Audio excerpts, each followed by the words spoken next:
तो अमेरिका के लगातार हमलों के बाद ईरान का रुख और भी आक्रामक हो गया है। बदले की खुली धमकियां, डोनाल्ड ट्रंप की हत्या की कथित साजिश, ईरानी नेताओं के तीखे बयान और अमेरिकी सेंट्रल कमांड के नए दावे, इन सब ने संकेत दिए हैं कि ये टकराव अब सिर्फ मिसाइलों और सैन्य हमलों तक सीमित नहीं रहा। दोनों देशों के बीच मनोवैज्ञानिक, राजनीतिक और रणनीतिक जंग भी निर्णायक मोड़ पर पहुंचती हुई दिखाई दे रही है।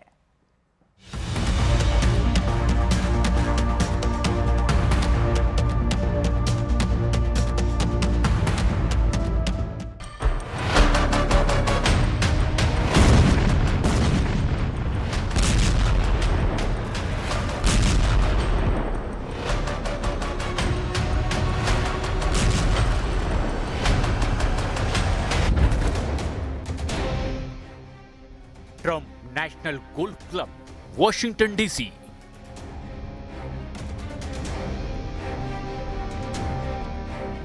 $800 एकड़ में बना आलीशान गोल्फ कोर्स।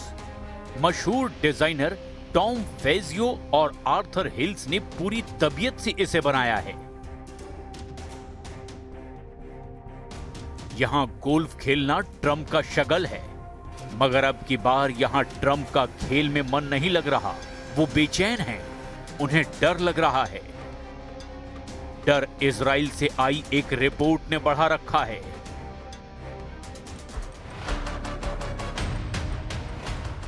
खुफिया रिपोर्ट में बताया गया कि ट्रंप टॉप टारगेट पर हैं, उनकी जान को खतरा है।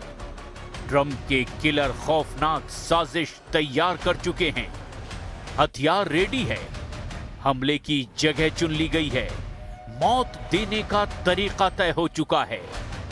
दुनिया के सबसे हाई प्रोफाइल मर्डर की प्लानिंग पूरी हो चुकी है। अमेरिका के राष्ट्रपति के मर्डर का कॉन्ट्रैक्ट किसने दिया है? ट्रंप के पीछे कितने किलर लगाए गए हैं? क्या व्हाइट हाउस तक ट्रंप के दुश्मनों ने सेंधमारी कर ली है? क्या ट्रंप से उसी स्टाइल में बदला लिया जाएगा जैसे अमेरिका दुश्मनों को मारता है?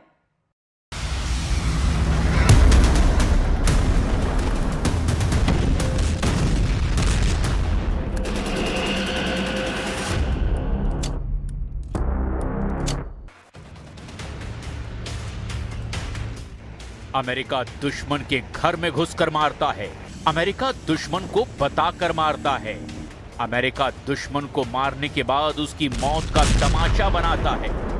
कितने ही नाम हैं, कितने ही दुश्मन जिन्हें अमेरिका ने बेमौत मारा। आतंकी आका हो या फिर किसी देश के सर्वे सर्वा, अमेरिका ने जिसे रडार पर लिया उसका सफाया किया। मगर सुपर पावर को अब डर लग रहा है, क्योंकि ट्रंप पर हमले की प्लानिंग फुल प्रूफ बताई जा रही है। तो क्या अमेरिका के दुश्मनों ने टीम बनाकर ट्रंप की सुपारी दे दी है? अभी कितने दुश्मनों को ट्रंप बिल्कुल भी पसंद नहीं है। इस वक्त ट्रंप की सबसे कट्टर दुश्मनी ईरान से चल रही है। इसकी वजह से ट्रंप इराक, सीरिया और यमन के भी टारगेट पर हो सकते हैं। ईरान से पहले ट्रंप रूस से जानी दुश्मनी निभाते आ रहे हैं। वेनेजुएला में निकोलस मादुरो का तख्ता पलटकर उन्हें गिरफ्तार करने से ट्रंप वहां भी सबसे बड़े विलन बन चुके हैं। सोमालिया में अल शबाब पर बमबारी करने वाले ट्रंप टेरर ग्रुप के हिट लिस्ट में हैं। नाइजर में आईएसआईएस को दहलाने से बगदादी ब्रिगेड उन्हें निपटाने का ऐलान कर चुका है।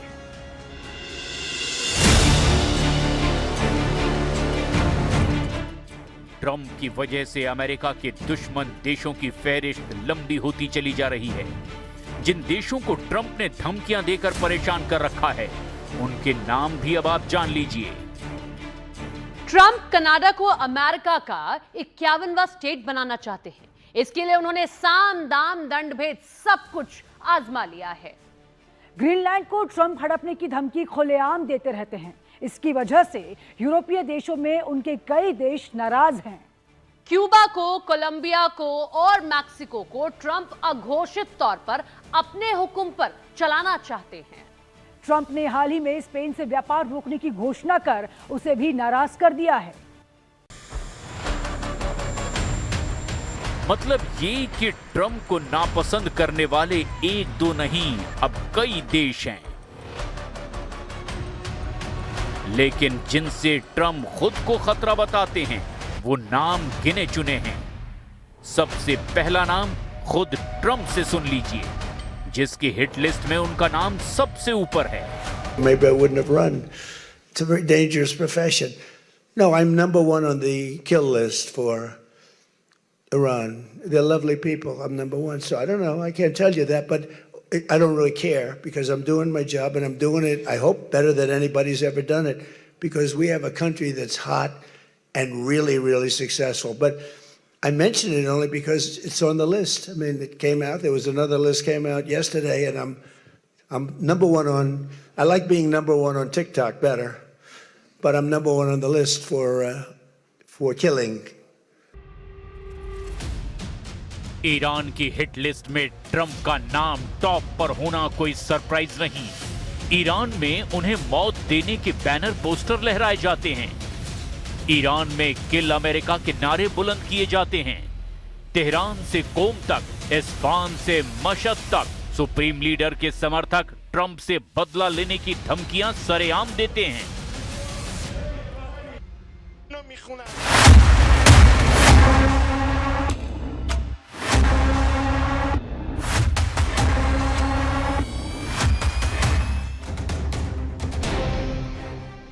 लेकिन इजराइल ने अपनी खुफिया रिपोर्ट में ऐसा क्या कहा है जिससे ट्रंप का दिमाग घूम गया है? मोसाद एजेंट्स ने ईरान के सुपर सीक्रेट मिशन को क्रैक कैसे कर लिया? ट्रंप को मोसाद रिपोर्ट पर इतना पक्का यकीन कैसे हो गया? ऐसा इसीलिए कि अमेरिका से ज्यादा मोसाद ईरान को जानता है। ईरान में मोसाद जो कारनामे दिखा चुका है, उससे ट्रंप को भी शॉक लग चुका है। मोसाद के ब्लॉकबस्टर ऑपरेशन की लिस्ट भी देख लीजिए, जिससे उसकी रिपोर्ट पर शक की कोई गुंजाइश नहीं बचेगी। मोसाद के हैरत अंगेज ऑपरेशन के लेटेस्ट अध्याय 7 अक्टूबर 2023 से शुरू होते हैं, जब हमास ने इजराइल में घुस करके इतिहास का सबसे भयानक नरसंहार किया था। इसके बाद मोसाद ने दुश्मन सरगनाओं का सफाया शुरू किया, वो भी ऐसे स्टाइल में जिसकी डिटेल ने दुनिया को दंग कर दिया। सबसे पहले मोसाद ने हमास चीफ इस्माइल हानिया को वहां पर मौत दी, जिसे कोई सोच भी नहीं सकता था। 30 जुलाई 2024, तेहरान, ईरान। ईरान में मसूद पजेश्कियन राष्ट्रपति पद की शपथ ले रहे थे। ईरान समर्थक तमाम लीडर जुटे थे। ईरान की प्रॉक्सी फोर्स के सभी चीफ आए थे। हमास चीफ इस्माइल हानिया भी आया था। ये तस्वीर उसी शपथ ग्रहण समारोह की है, जिसमें हूथी लीडर और हिजबुल्लाह कमांडर के अलावा आगे की कतार में हमास चीफ भी नजर आ रहा है। सबसे बाईं ओर हूथी नेता मोहम्मद अब्दुल सलाम।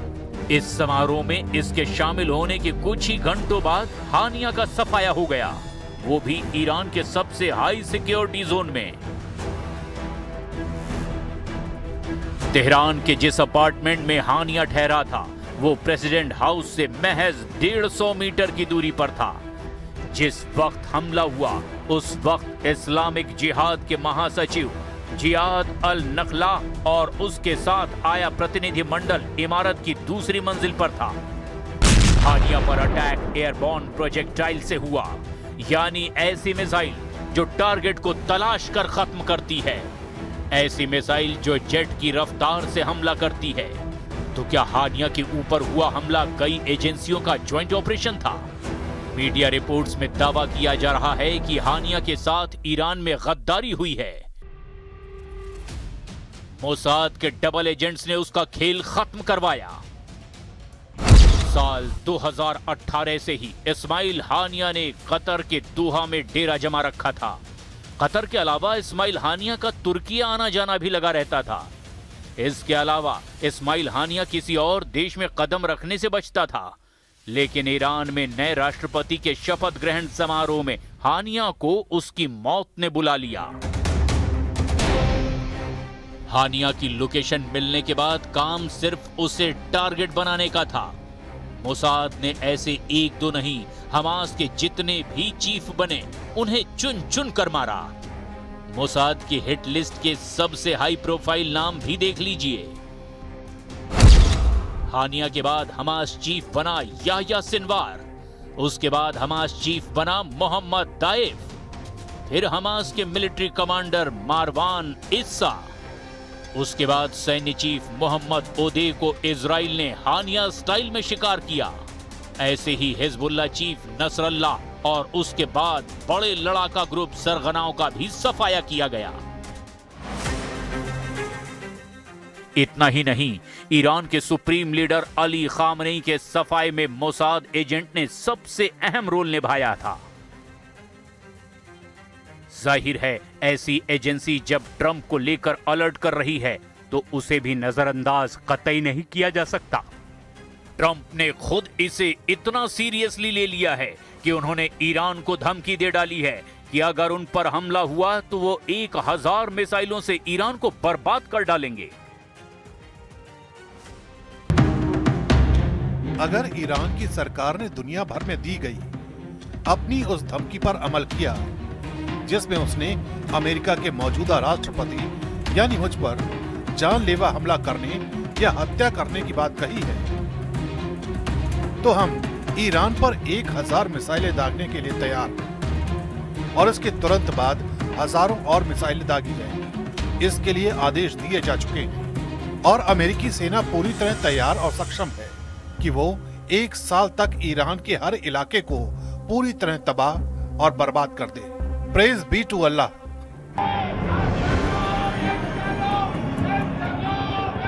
ईरान के पूर्व सुप्रीम लीडर अली खामनेई को मशहद में सुपुर्दे खाक किया जा चुका है। वहां से लगातार भीड़ वी विल किल ट्रम्प के नारे लगा रही है। इसी से जुड़े पोस्टर और बैनर सड़कों पर लहराए जा रहे हैं। इन नारों पर ईरानी संसद के स्पीकर कालीबाफ का दावा है कि ईरान की जनता अमेरिका और इजराइल से अली खामनेई की हत्या का बदला लेने की मांग कर रही है। IRGC से जुड़े खत्म अल अनबिया के कमांडर अली अब्दुल्लाही ने ऐलान किया है कि ईरान खामनेई की मौत का बदला लेकर रहेगा। उनकी हत्या के लिए जो लोग भी जिम्मेदार हैं, तेहरान उन्हें सजा देगा।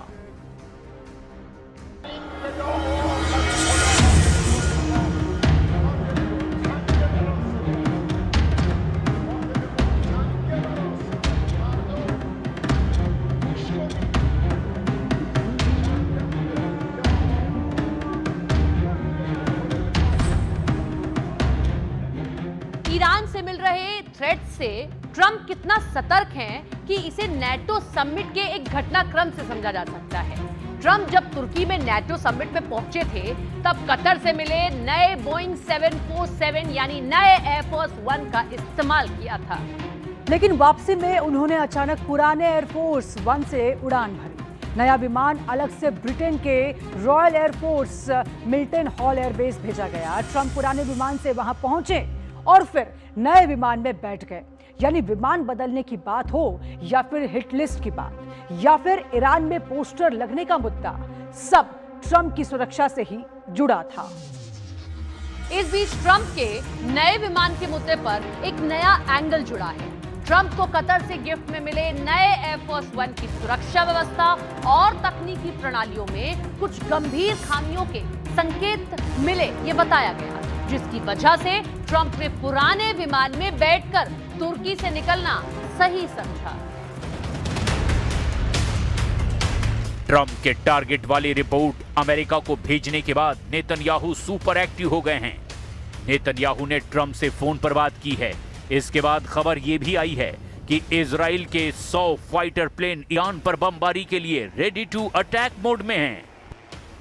नेतन्याहू ने ऐलान किया है कि जंग अभी खत्म नहीं हुई है।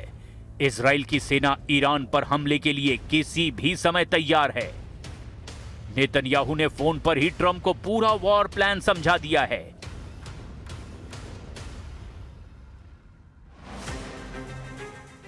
उनसे तेहरान पर हमले की इजाजत भी मांगी है और इसी वजह से मुस्तफा खामनेई भी अब सार्वजनिक मंच पर आने से बच रहे हैं।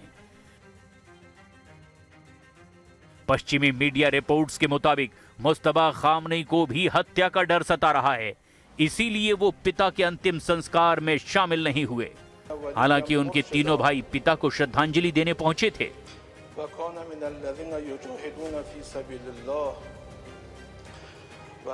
मुस्तफा इससे पहले अपनी पत्नी की शोक सभा में भी नहीं गए थे।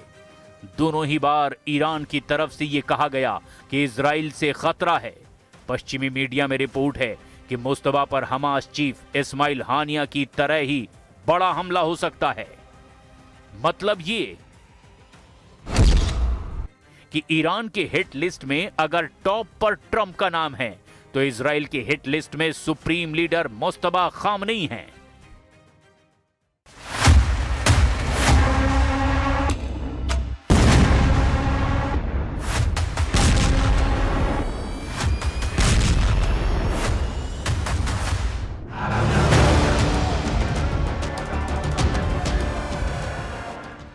जिस दुश्मनी को ट्रंप ने Quds force chief Qasem Soleimani के खात्मे के साथ शुरू किया, जिस दुश्मनी का सबसे भयानक दौर अली खामनेई की मौत से शुरू हुआ, उसे ईरान अंजाम तक पहुंचाने का ऐलान कर रहा है। लेकिन ईरान के लिए सबसे प्राइम टारगेट तक पहुंच पाना क्या इतना आसान है? क्या ट्रंप को टॉप टारगेट बता करके ईरान किसी दूसरे बड़े विकेट को गिराने का प्लान तो नहीं बना रहा? ईरान के लिए अमेरिका दूर है, लेकिन इजराइल नहीं। मुमकिन है ट्रंप को टारगेट बताकर ईरान इजराइल में बड़ा कांड अंजाम दे दे, क्योंकि 2 बार बेंजामिन नेतन्याहू को ईरान टारगेट बना चुका है। अक्टूबर 2024 को सिजेरिया में नेतन्याहू के घर को ड्रोन बमों से दहलाया गया था। गनीमत यह थी कि तब नेतन्याहू और उनका परिवार वहां घर पर नहीं था। इसके बाद 2026 में रिवॉल्यूशनरी लड़ाकों ने खैबर शेकन मिसाइलों से नेतन्याहू के ऑफिस को उड़ा दिया था। इस हमले में ईरान ने इजरायली एयरफोर्स के हेडक्वार्टर को भी धुआं-धुआं कर दिया था।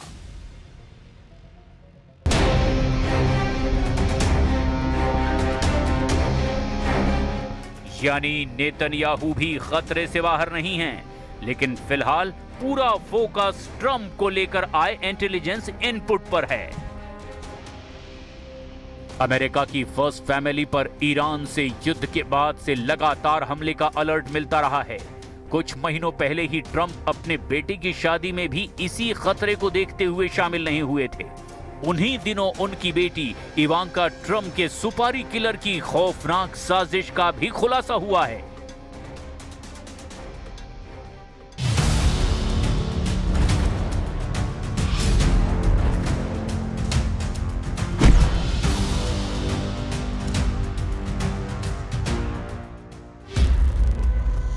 अब ट्रंप जिस खतरे का जिक्र कर रहे हैं वो कितना बड़ा है, उसे अंकारा में हुई एक गिरफ्तारी से समझा जा सकता है। तुर्की में ट्रंप की बेटी इवांका को जान से मारने की साजिश में एक किलर गिरफ्तार किया गया है। इवांका ट्रंप की हत्या की प्लानिंग करने वाला मोहम्मद बाकिर साद दाऊद अली सादी अमेरिका से कासिम सुलेमानी की मौत का बदला लेना चाहता है। आरोप ये भी लग रहे हैं कि वो ईरान के इस्लामिक रिवॉल्यूशनरी गार्ड कोर यानी कि IRGC से जुड़ा हुआ है। अमेरिकी मीडिया रिपोर्ट के मुताबिक अल सादी के पास इवांका ट्रंप के फ्लोरिडा वाले घर का नक्शा भी मिला है। साद दाऊद ने सोशल मीडिया पर फ्लोरिडा के उस इलाके का नक्शा साझा किया जहां इवांका ट्रंप रहती हैं। 32 साल का मोहम्मद अल सादी 15 मई को तुर्की में गिरफ्तार किया गया। गिरफ्तारी के बाद उसे अमेरिका लाया गया। अमेरिका में अल सादी पर 18 हमलों की कोशिशों के आरोप लगाए गए हैं। जांच एजेंसियों का दावा है कि अल सादी अमेरिका और यहूदी समुदाय से जुड़े ठिकानों को निशाना बनाने में शामिल रहा। एम्स्टर्डम में बैंक ऑफ न्यूयॉर्क मेलॉन पर फायर बॉम्ब हमले में भी अल सादी का ही नाम जुड़ा था। लंदन में 2 यहूदी नागरिकों पर चाकू से हमले का आरोपी अल सादी टोरंटो में यूएस एम्बेसी के बाहर गोलीबारी में भी शामिल बताया जाता है। रिपोर्ट्स के मुताबिक अल सादी को IRGC और कातायब हिजबुल्लाह जैसे संगठनों से ट्रेनिंग मिली हुई है। अल सादी सोशल मीडिया पर बहुत एक्टिव था। उसकी तस्वीरें पेरिस के एफिल टावर, कुआलालंपुर के पेट्रोनास टावर और नामचीन जगहों पर दिखाई देती हैं। अल सादी के पास इराक का विशेष सेवा पासपोर्ट है, जिससे वो आसानी से कई देशों की यात्रा कर सकता है। अमेरिकी एजेंसियां अब ये जांच कर रही है कि सादी का इंटरनेशनल नेटवर्क कितना बड़ा है, क्योंकि वो जैसी धमकियां सोशल मीडिया पर दे रहा था, उसे नजरअंदाज नहीं किया जा सकता। वॉशिंगटन में इराकी दूतावास में डिप्टी डिफेंस रहे इत्तेफाक कानबर ने बताया कि अल सादी ये अक्सर कहता था कि हमें इवांका को मारना होगा ताकि हम ट्रंप के घर को उसी तरह जला सकें जिस तरह उसने हमारे घर को जलाया था। ईरान को अमेरिका से कासिम सुलेमानी का बदला लेना है। ईरान को सुप्रीम लीडर अली खामनेई का बदला लेना है। नसरल्ला से हानिया तक की मौत की वजह रेवोल्यूशनरी लड़ाके अमेरिका को मानते हैं। ईरान समर्थित ग्रुप की तरफ से सुपर पावर से प्रतिशोध की चेतावनी नई बात नहीं है। नया है अल सादी जैसों का पैतरा, उनकी दिमागी कसरत। कासिम सुलेमानी को मेंटर मानने वाला अल सादी 6 साल से इंतकाम लेने की फिराक में है। लेकिन क्या अमेरिका के राष्ट्रपति को निशाना बनाना किसी एक आदमी के सनक भर की बात है? ट्रंप फैमिली की सिक्योरिटी कैसे होती है?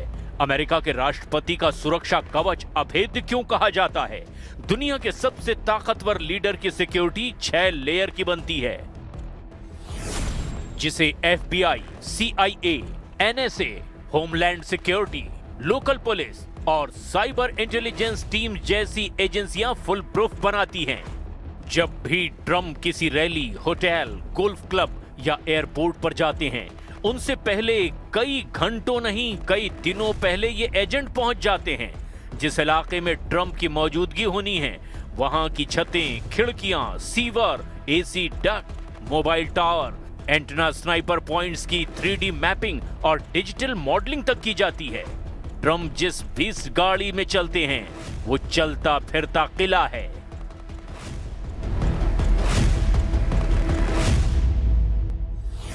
ट्रंप की बीस्ट गाड़ी में बुलेट प्रूफ आर्मर, बम प्रतिरोधी बॉडी, केमिकल अटैक सुरक्षा, ऑक्सीजन सपोर्ट, राष्ट्रपति के ब्लड ग्रुप का stock, run flat tyre, satellite communication और नाइट विजन सिस्टम होता है।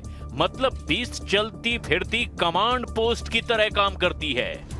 ट्रंप का प्लेन एयरफोर्स 1 अपने आप में मिनी व्हाइट हाउस कहा जाता है। एयरफोर्स 1 को इस तरह से डिजाइन किया गया है कि इसमें इलेक्ट्रोमैग्नेटिक पल्स का असर नहीं होता। जरूरत पड़ने पर हवा में ही इसकी रिफ्यूलिंग हो सकती है। एयरफोर्स 1 में इतना सिक्योर कम्युनिकेशन सिस्टम है कि जिसे किसी भी तरह तोड़ा नहीं जा सकता। हवा में हजारों फीट की ऊंचाई से भी ट्रंप किसी भी देश के साथ संपर्क कर सकते हैं। एयरफोर्स 1 में एक स्वीट भी होता है, जिसमें प्रेसिडेंट का बड़ा ऑफिस और कॉन्फ्रेंस रूम भी शामिल है। एयरफोर्स 1 में एक मेडिकल रूम भी होता है, जिसमें हमेशा एक डॉक्टर होता है जो किसी भी तरह की सर्जरी या ऑपरेशन को कर सकता है। विमान में 2 किचन मौजूद हैं, जिसमें एक वक्त में 100 लोगों को खाना खिलाया जा सकता है। एयरफोर्स 1 के पीछे हमेशा एक दूसरा विमान चलता है, जिसे डूम्सडे प्लेन कहते हैं। इस प्लेन में न्यूक्लियर बंकर और कमांड सेंटर होता है। ये किसी भी न्यूक्लियर अटैक को रोकने में सक्षम है। Intelligence, technology, sniper, cyber warfare, air defence, medical system, special forces का सबसे मजबूत नेटवर्क। लेकिन तब भी अमेरिका के सर्वे सर्वा बेखौफ नहीं रह सकते। ईरान से युद्ध के बीच ट्रंप अप्रैल के महीने में भीषण गोलीबारी के बीच फंस गए। वॉशिंगटन के हिल्टन होटल गोलीकांड का आरोपी शूटर कोल थॉमस एलन निकला। थॉमस एलन ट्रंप से खफा था, इसीलिए उसने डिनर पार्टी में उन पर बारूद झोंक दिया। इससे पहले भी ट्रंप को मौत छूकर निकल चुकी है। 13 जुलाई 2024, बटलर, पेंसिल्वेनिया। डोनाल्ड ट्रंप मंच पर थे, भीड़ उत्साहित थी, कैमरे लाइव थे और तभी एक शूटर करीब की छत पर पोजीशन ले चुका था, हाथ में AR स्टाइल राइफल। उसने निशाना लगाया, फायर हुआ। पहली गोली ट्रंप के कान को छूती हुई निकल गई। खून उनके चेहरे पर बहने लगा। लोग चीखने लगे। I'm at the Trump rally and somebody just started shooting. What just happened? Secret service agent Trump पर टूट पड़े, लेकिन उसी अफरा तफरी में ट्रंप ने मुट्ठी हवा में उठाई। चेहरे पर खून था और वो चिल्लाए, फाइट फाइट फाइट। ये तस्वीर कुछ ही देर में इतिहास बन गई। ट्रंप की निडर तस्वीर ने अमेरिकी चुनाव का रुख ही मोड़ कर रख दिया। हमले के बाद उनके समर्थन में सहानुभूति की लहर चल पड़ी। कई दिनों तक पूरा मीडिया सिर्फ हमले और सुरक्षा चूक पर ही कवर करता रहा, जिससे ट्रंप लगातार सुर्खियों में बने रहे। चुनाव में उन्होंने ऐतिहासिक जीत भी दर्ज की। ट्रंप पर गोली चलाने वाले हमलावर को सीक्रेट सर्विस स्नाइपर ने मार गिराया, लेकिन सवाल बचा रहा, इतनी बड़ी चूक कैसे हुई? छत खाली क्यों थी? लोकल पुलिस और सीक्रेट सर्विस के बीच कम्युनिकेशन फेल क्यों हुआ? क्योंकि ये पहली बार नहीं था जब जानलेवा खतरा ट्रंप के इतने करीब पहुंचा। जून 2016 में लॉस वेगस रैली में एक सिरफिरे से ट्रंप को थ्रेट भी मिला, जब उसने पुलिस अधिकारी की बंदूक छीनने की कोशिश की थी। बाद में हमलावर ने माना कि वो ट्रंप को मारना चाहता था। अमेरिका का इतिहास बताता है कि जितनी ताकतवर हस्ती उतना बड़ा खतरा। ट्रंप अमेरिका के पहले राष्ट्रपति या पूर्व राष्ट्रपति नहीं हैं जिनकी हत्या की कोशिश की गई है। अमेरिका के राजनीतिक इतिहास में ऐसे कई नाम हैं जिनकी या तो हत्या कर दी गई या फिर मारने की कोशिश की गई।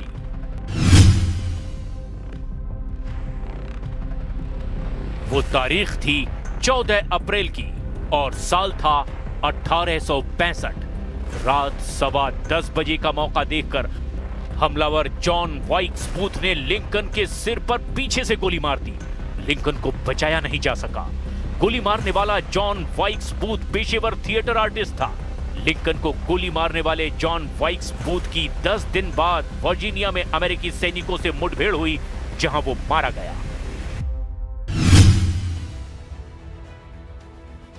तारीख 2 जुलाई 1881। अमेरिका के 20वें राष्ट्रपति जेम्स गारफील्ड को पद संभाले सिर्फ 4 महीने ही हुए थे। वो वॉशिंगटन डीसी के बाल्मोर स्टेशन पर थे। उन्हें न्यू इंग्लैंड जाने वाली ट्रेन पकड़नी थी। दरअसल वो विलियम कॉलेज जा रहे थे, जहां उनकी पढ़ाई हुई थी। यहां वो अल्मा मैटर से अपने दोनों बेटों को इंट्रोड्यूस करवाने वाले थे, लेकिन इससे पहले ही चार्ल्स गुइटो नाम के एक शख्स ने उन्हें गोली मार दी। 2.5 महीने बाद 19 सितंबर को उनकी मौत हो गई। 6 सितंबर 1901 अमेरिका के 25वें राष्ट्रपति विलियम मैककिनले का दूसरा कार्यकाल चल रहा था। राष्ट्रपति को बफेलो में एक इवेंट में जाना था। मैककिनले इवेंट में शामिल हुए, उन्होंने भाषण भी दिया। इसके बाद वो लोगों से हाथ मिलाने लगे। तभी लियोन एफ जोलगोज नाम के एक शख्स ने उनके करीब से 2 गोलियां दाग दी। 8 दिन बाद 14 सितंबर को उनकी मौत हो गई। तारीख 22 नवंबर 1963। अमेरिका के तत्कालीन राष्ट्रपति जॉन एफ कैनेडी एक बार फिर से राष्ट्रपति बनने की तैयारी में जुटे हुए थे। उन्हें भरोसा था कि एक बार फिर से वो अमेरिका के राष्ट्रपति चुने जाएंगे। इस बीच उन्होंने टेक्सास का दौरा करने का फैसला किया। रैली की जगह पर सड़क के दोनों तरफ जमा भीड़ उनके नारे लगा रही थी। राष्ट्रपति जॉन एफ कैनेडी लोगों का उत्साह देखकर काफी खुश थे। इस दौरान भीड़ के बीच से 2 गोलियां चली। एक गोली सीधे कैनेडी के सिर में और दूसरी उनकी गर्दन में लगी। डॉक्टरों ने दोपहर 1 बजे उन्हें मृत घोषित कर दिया। तारीख 30 मार्च सन 1981। अमेरिका के तत्कालीन राष्ट्रपति रोनाल्ड रीगन वाशिंगटन डीसी में एक समारोह में हिस्सा लेने के बाद कड़ी सुरक्षा के बीच कार में बैठने जा रहे थे। उनके चारों तरफ मीडिया और लोगों की भीड़ थी। अचानक उसी भीड़ से निकलकर एक शख्स ने रीगन पर फायरिंग शुरू कर दी। डॉक्टर ने उनके सीने में लगी गोली समय पर निकाल ली, जिससे उनकी जान बच गई। जब भी अमेरिकी राष्ट्रपति बाहर निकलते हैं, दुनिया की सबसे पुख्ता सुरक्षा मशीन सक्रिय हो जाती है। इसका नाम यूनाइटेड स्टेट्स सीक्रेट सर्विस है, जिसे 1865 में बनाया गया था। तब मकसद नकली करेंसी पर लगाम लगाना था, लेकिन राष्ट्रपति मैकिनले की हत्या के बाद सीक्रेट सर्विस प्रेसिडेंट की सिक्योरिटी में लगा दी गई।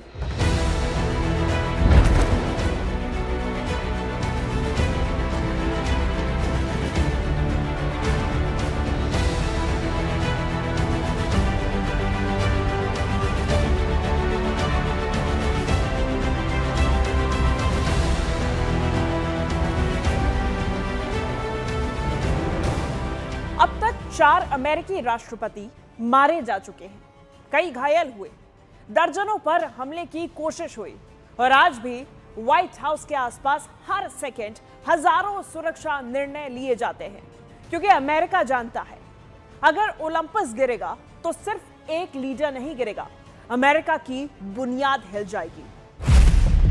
ये कहानी है सत्ता की कीमत की, उस ओहदे की जो दुनिया की सबसे ताकतवर हस्ती को मिलती है। यहीं से खतरा भी आता है। व्हाइट हाउस की चमकती रोशनी में काफिले में स्नाइपरों की सुरक्षा में भी तल्ख हकीकत ये है कि अमेरिका के राष्ट्रपति पर साया मंडराता है। कोई उन पर निगरानी रखता है, कोई इंतजार कर रहा है और शायद ट्रिगर पर उंगली रखे बैठा वो साया है। इसीलिए कहा जाता है दुनिया की सुरक्षा एब्सोल्यूट नहीं होती, सिर्फ मैनेज्ड रिस्क होती है।